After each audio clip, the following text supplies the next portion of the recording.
13, 14, and 15. Next exam is not until April. Holy shit. Not until November 15th, so we got some time to get through this. Yes, we have an IRAD on the 7th. 7th.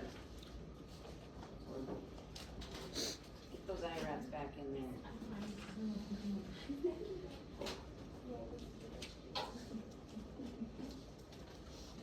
Oh, heart muscle contractions can be so awesome. I love. So chapter 13 is a long chapter, so we got to get going on it. That's why I didn't want to, and I talked too much in this whole section. So we'll get going on this. I'll probably still let you all go early since you guys got done with your test early. So if you've had anatomy from me, this chapter, or this blood part, you've probably heard before. So, first section about this is the blood, and then we're going to move into the heart. Functions of the blood. Transportation. What does the blood transport? Hormones. God, good one. We just talked about that. Like? Glucose. Yeah. What else? Fats. Okay. Okay. White blood cells. Okay. What's the opposite of nutrients? Wastes, like CO2 and waste products that need to go to the kidney to be released. Regulation. What does the heart or the blood itself regulate? Body temp, right? Because when you're hot, you get all red and flushed, so the vessels dilate and radiate heat out. Cardiovascular system itself, besides just blood, regulates blood pressure. We'll talk about that in the arteries and the veins. So not only does the heart beat faster to regulate blood pressure, or slower, the vessels open and close to regulate blood pressure. And we're going to learn that the blood also helps regulate pH by carrying buffers to bind to specific molecules like hydrogen ions to change pH. And then protection. What is the blood or cardiovascular system? How is that for protection? Think blood. Clotting. And what? Immune system. All right. So the cardiovascular system is composed of the blood, the heart, and the vessels, and the lymph system. Now, if you were in anatomy with me, we didn't get much into the lymph.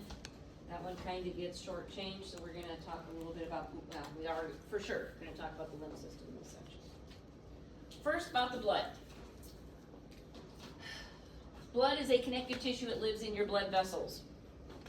If you take blood and you spin it out in a centrifuge, what happens is the cellular component, which contains red blood cells, white blood cells, and platelets, all spin to the bottom of the test tube because they're heavy, they're solid. And then the liquid stays on top. Liquid stays on top. The liquid's called the plasma. It is mostly water, 91% water or so, and then it's got dissolved stuff in it, like ions and nutrients and proteins and hormones and all that stuff that you just told me about that's transported in the blood. The other thing that is found in the blood that's going to be very important later on is what's called plasma proteins. So these are proteins that live in your plasma. That's why they're called plasma proteins. They're in the liquid portion of the blood. The liver makes most of them. And they have names like albumin, globulins, fibrinogen. If you have a blood test done, one of the test results is albumin. That's a protein. It's one of your plasma proteins. And these are going to be important, especially when we get to the lymph system, because they're going to help create osmotic pressure. Osmotic pressure. So what is osmotic pressure again? What's osmosis? Fusion of blood. movement of water Cross like membrane. across a membrane from low solute to high solute. So if this is a blood vessel, and we've got a bunch of proteins in it, plasma proteins, inside and not outside, which way is water gonna wanna flow? It's gonna wanna flow out from high solute to low solute? No, it's gonna wanna flow in, right? The proteins are a solute. They're dissolved in the plasma. They're dissolved in the bloodstream. And water is gonna wanna flow in. That's osmotic pressure. It's that pushing force of water against the membrane for it to come in. We'll come back to that. So just hang on to our plasma proteins. Hang on to plasma proteins. So what cells make up the blood? We got red blood cells, white blood cells, and platelets, and they're all made in the red bone marrow. Red bone marrow. Red bone marrow is otherwise known as is found in what kind of bone? Spongy bone, right? Spongy bone. So your spongy bone is at the ends of long bones and then inside every other bone. Every other bone has spongy bone. So we're making blood cells all the time. And the production of blood cells is called hemopoiesis, or sometimes you'll see it as hematopoiesis. Same thing. Hemopoiesis or hematopoiesis. So red blood cells here, I'm going to abbreviate RBC from here on out. And white blood cells, I'm going to abbreviate WBC. And platelets don't get an abbreviation.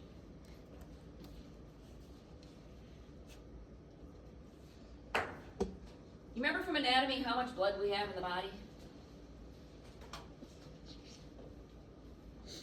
A lot. I don't know. How many gallons would that be? It's not very much. Not very much? 5 to 6 liters. 5 Oh. to 6 liters, which equates, you people grew up in the United States, gallon and a half. Gallon of milk and another half a gallon of milk. That's all we have? That's it. Don't you want more than that? I think so. I do. Because I if I think cut I did- myself and yeah. I'm bleeding out, I don't want to die in yeah. a short And then period of time. Then I Hence, you lose, you get a bad injury and you lose a lot of, it's tough. Messy Bad. crime scene. Yeah, that's right. So a gallon and a half isn't that much. And that blood runs through about 60,000 miles of blood vessels throughout the body. Let's see, what else do we have to say? Let's go into our red blood cells. So, if we spin blood out in a centrifuge, we get the plasma, which is kind of straw colored, a little bit tan in color under normal circumstances, and then the cells are down at the bottom. The majority of the cells are red blood cells, so 99% are red blood cells. 1% are white blood cells and platelets. And they sit in a little layer at the top of the red blood cells called the buffy coat. And when we do our little bloody lab and we're gonna spin out our red blood cells, we'll see our little buffy coat. It's kind of cool. So the majority of the cells are red blood cells. We really don't have a ton of white blood cells. And platelets are puny, they're just itty bitty. So they all live here, and the red blood cells there, and then the plasma sits on top. Plasma sits on top. We have lots and lots and lots of red blood cells. I said the vast majority of your blood is red blood cells. The vast majority of your blood cells are red blood cells. And it's estimated that we've got 5 million red blood cells per microliter of blood. Microliter of blood. And if you remember, I showed you what a microliter was in anatomy. If you take a ballpoint pen and you push the ballpoint pen part out, that's about a microliter. So if that were liquid, that would have 5 million red blood cells in it. Wow. 5 million red blood cells. Which means 1 drop of blood, which has about 50 of these, has a whole ton of red blood cells. Lots and lots of red blood cells. If you spin your red blood cells, if you spin your blood out, like we're gonna do in class, only we're not gonna use a great big test tube. We're gonna do this in class. We're gonna get a blood sample and we're gonna put it in a little tiny itty bitty little tube and we're gonna spin it. And we're gonna measure how much red blood cells we have. The percentage of red blood cells that you have of your total amount of blood is called your hematocrit. Oops. Your hematocrit. And it varies. It's about 45%-ish, but it varies based on gender. So men, normal hematocrit, meaning normal percentage of red blood cells in their volume of blood, is between 40 and 54%. So theirs is between 40 and actually a little over half could be red blood cells of the total amount. If this is 100%, this is your percentage of red blood cells. Women, on the other hand, are less, 38 to 46%.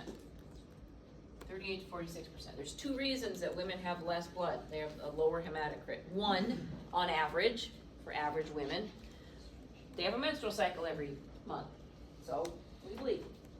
Second thing is, men make testosterone, and testosterone encourages red blood cell production. So because they have testosterone, they get more red blood cells. It doesn't really have anything to do with size or muscle mass or anything like that. It's mostly testosterone hormone and a little bit of menstrual cycle. So we're going to test our hematocrits and see where they fall.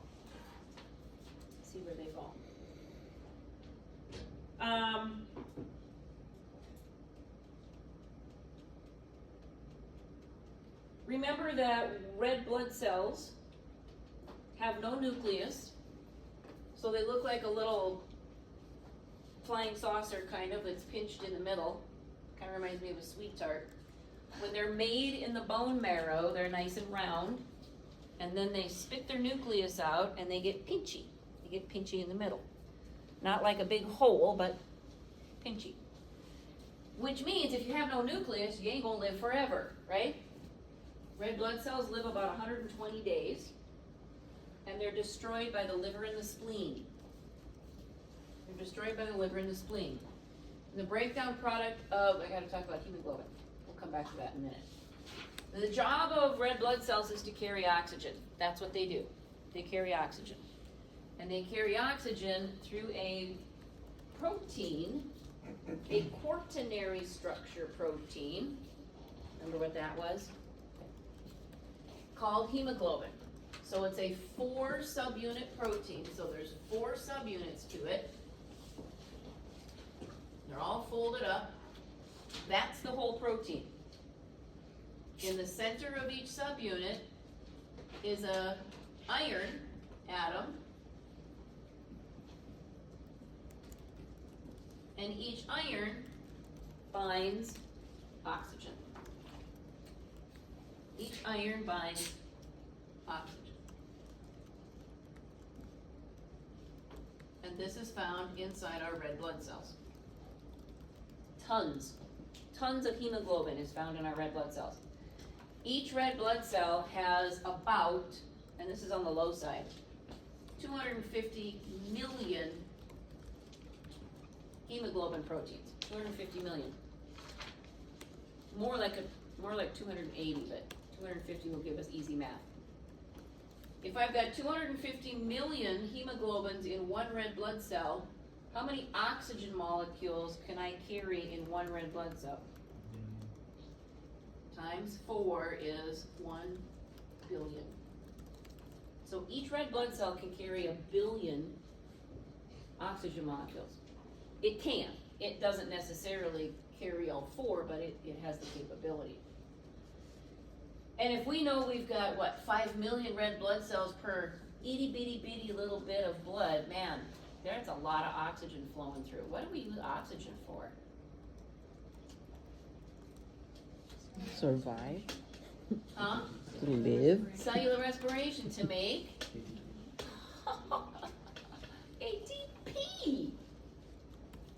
bind and pull and run the sodium potassium pump and make our neurons work and all that other stuff, right?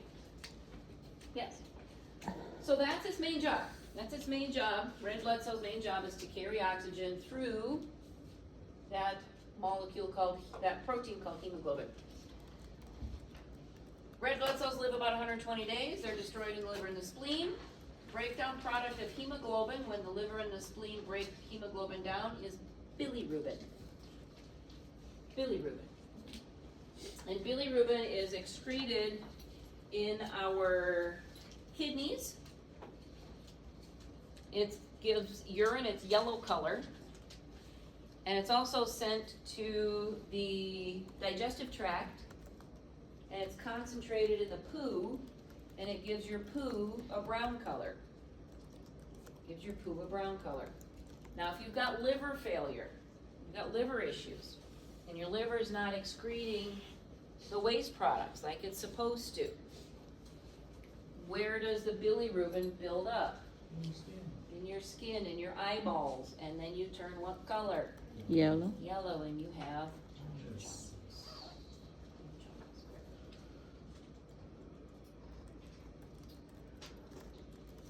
the other type of cell that's carried in the blood or found in the blood is your white blood cells. And this is involved in our immune system, and we're going to talk about that in chapter 15, so we're not going to spend a ton of time on it here. We do have 5 different types of white blood cells, and I will talk about those a little bit because we're going to identify them in lab on Monday. And remember, your white blood cells are found in that itty bitty little white layer above your red layer called that buffy coat. So we've got 5 white blood cells. Anybody remember my mnemonic? Some dumb monkeys. What? Isn't it? Some Never dumb let monkeys? I said something eat about bananas. Oh, I thought you said some dumb monkeys. No. Never let monkeys eat bananas. Thank you. Never let monkeys eat bananas. And this is in order of their abundance. So the most abundant white blood cell is neutrophils. N for neutrophils. Next, so 70% or so are neutrophils. L is for lymphocytes, that's these guys, about 25% are those. Monkey is monocytes, about 8% are those. Eat is eosinophils, about 2%. And the last one, B for basophils, is less than 1%. And when we look at these under a microscope, which we're going to look at on Monday, you can identify a white blood cell based on how it looks under the microscope. It's called a differential white blood count. You literally can look at it. Neutrophils are interesting in that their nucleus is not a nice round blob. It's pinched. It looks like somebody took rubber bands and just pinched off little sections of the nucleus. We'll find those on Monday. Second most abundant one is lymphocytes, and they've got a huge round nucleus. Very large. It almost fills the whole inside of the cell. Monocytes have a horseshoe-shaped nucleus. A solid horseshoe. God bless it. Like so. Now, if it's like this, is that a monocyte? No, because it's pinchy. It's a neutrophil. That might look horseshoey, but it's got to be solid. Eosinophils have red granules in them, bright red granules, and basophils have big blue granules. So we're going to look at some of these under the microscope, then you'll have a little homework assignment to help identify, or see if you can identify your white blood cells. And then the function of them we'll talk about in chapter 15.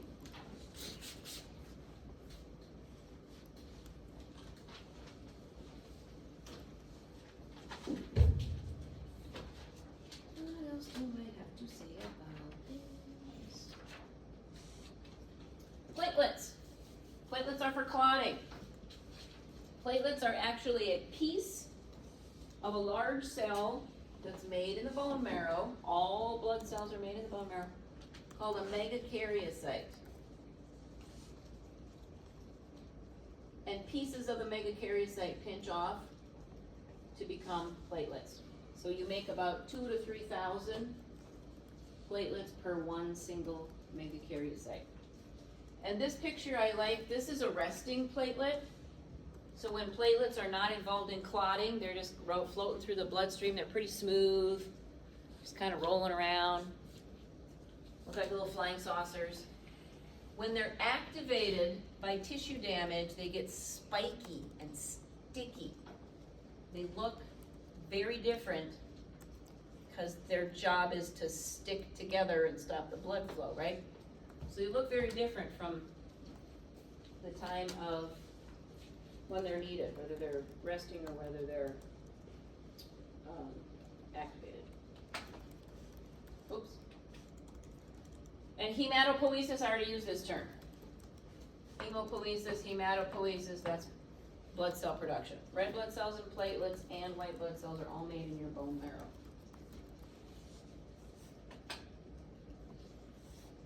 Okay, I'm gonna quick talk blood groups and then I'm gonna quit. 3 minutes, give me 3 minutes. Blood groups. Everybody know your blood type? If you don't, we're gonna learn it. Oh. You're gonna figure out your blood type. They do blood typing in class. ABO blood type. There are 3 types of, well, 4 blood types. You have A, you have B, you have AB, and you have O. AB, and O. These are proteins that are found on the red blood cells only. They're not on white blood cells. They're not on skin cells. They're not on liver cells. They're not on any other cell but a red blood cell. If you're A blood, you've got A-type proteins. They don't look like an A, but they're called A. If you're B blood, you got B-type proteins. If you're AB, like me, you've got both. And if you're O, you ain't got none. You're not, you got nothing, neither. You got naked little red blood cells. However, blood typing also involves something called the Rh factor, which was discovered in the rhesus monkey, which is where the Rh comes from. So if you're A positive, you also have Rh. If you're B negative, you don't have it. AB positive, that's me. O negative, wouldn't have it either. If you're O positive, then you don't have A's or B's, but you've got Rh. Okay, that identifies your blood type as your blood type. Now, the other thing that we have with blood typing is that in our plasma, we've got another type of protein. We've got antibodies that live in our plasma. Antibodies. Antibodies are made by certain white blood cells, and they float, and we can have them for our whole life. These ones we do. If you're A blood, you have B-type antibodies. Because if I'm given B blood, what will my antibodies do? Reject it. They're going to bind to it and target those cells for destruction. Should you be given an opposite blood type?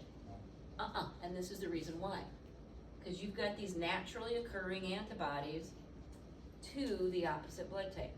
They say these develop after birth with exposure to normal bacteria in the world, which makes 0 sense to me. I say BS to that. I have to look that. I gotta find a better answer for that. If you're B blood, you've got A antibodies. Do A's recognize B? Do A's bind to B's? No, they bind to A's, right? A antibody binds to A protein. So if I'm B blood and somebody gives me A blood, I will say that, nope, that can't be here, I'm gonna get rid of those cells. AB blood has no antibodies, how come? Because it's a mixture of both. Huh? It's a mixture of both A and B. Because can you have A antibodies? Yes. No, because you'll kill your own cells. Can you have B antibodies? No, because you'll kill your own cells. So we can't have any. I don't have any. So you can accept any kind of blood? Yes. Oh, Oh, wow. makes sense. See, I'm special. O has both. O has both. And that's why O, if you're O neg, you can give to everyone. If you're- And if you're O pos, you can give to O. positive A's and positive B's. Give to any positive. Yeah. O is the universal donor, AB is the universal recipient. Now, even though O has some antibodies, so if you got a little bit of O, these guys have antibodies, so one would think, oh God, if I get some O blood, these A antibodies will bind to my A's, which is true, but what they say is in a small amount, there's not enough of these antibodies to worry about that cross reaction. It's more what's in the person. What's in the person. So if I'm AB, whatever, and I get O blood, I'm the person, there's nothing on O for me to cross-react with, right? And they say there's not enough to cross-react here. So let's go to here. Here's O, I'm B blood. These are my antibodies, there's nothing on here to worry about. There's B's over here, yeah, there might be a little cross-reactivity, but not enough to cause a major problem. Now, you would never have a transfusion of O blood, because that would be like lots of blood. If you're gonna have a transfusion, you better use your own blood. Not your own blood, but your own blood type. Okay, I'll quit. We are gonna talk one more thing about blood grouping. Let me forget.